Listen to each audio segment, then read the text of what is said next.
এই যে শাহবাগ, এই শাহবাগ তো শুধুমাত্র এই জায়গাটা বুঝায় না। এই শাহবাগ বলতে আয়নাগর বুঝি, এই শাহবাগ বলতে আমরা পিলখানা হত্যাকাণ্ড বুঝি, এই শাহবাগ বলতে আওয়ামী লীগের ফেসিজম বুঝি, এই শাহবাগ বলতে আমরা শাপলার গণহত্যা বুঝি। যার কারণে শুধু একটা টার্ম দিয়ে এই শাহবাগ থেকে আমরা কাউন্ট করছি না। আমরা আজকে প্রতিবাদ সমাবেশ করেছি, আমরা প্রতিহত সমাবেশ করি নাই। প্রতিবাদ, বাংলাদেশের যে কোনো মানুষের প্রতিবাদ করার রাইটস আছে। প্রতিবাদের ভাষা হবে শান্তিপূর্ণ, কিন্তু তারা তো মকতন্ত্র কায়েম করেছে। সুতরাং আমরা আইন শৃঙ্খলার যদি সম্মান রেখে ওখান থেকে চলে আসছি। যদি প্রতিহত করার চিন্তা ভাবনা করতাম তাহলে তো আমরা শহীদ মিনারেই চলে যেতাম। আমাদের শুধুমাত্র শাহবাগীদের বিরুদ্ধে অবস্থান না, আমাদের অবস্থান ধর্ষণের বিরুদ্ধে, আমাদের অবস্থান পিলখানার গণহত্যার বিরুদ্ধে, আমাদের অবস্থান শাপলার গণহত্যার বিরুদ্ধে, আমাদের অবস্থান জুলাই গণহত্যার বিরুদ্ধে এবং আমাদের অবস্থান আওয়ামী লীগের গণহত্যার বিরুদ্ধে। এই ফ্রেমের মধ্যে যারা আসে সকলের বিরুদ্ধে আমাদের অবস্থা। আপনি যখন দেখেন যে শহীদ মিনারে যারা দাঁড়ায় তখন লাকি তাদের পোস্ট শেয়ার দেয়, তখন সন্দেহের আর অবকাশ থাকে না যে এইটা কারা বাস্তবায়ন করতেছে।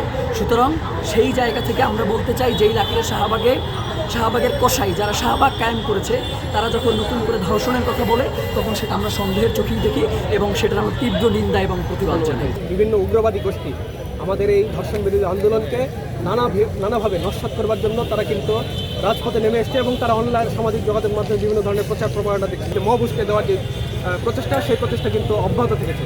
বাংলাদেশে বর্তমানে জাতিসংঘের মহাসচিব তিনি অবস্থান করছেন এবং আমরা জানতে পেরেছি যে পতিত স্বৈরাচার আওয়ামী লীগ তারাও দেশে নানা ধরনের অস্থিতিশীল পরিস্থিতি তৈরি করবার জন্য তারা চেষ্টা করছেন, পায়তারা করছেন।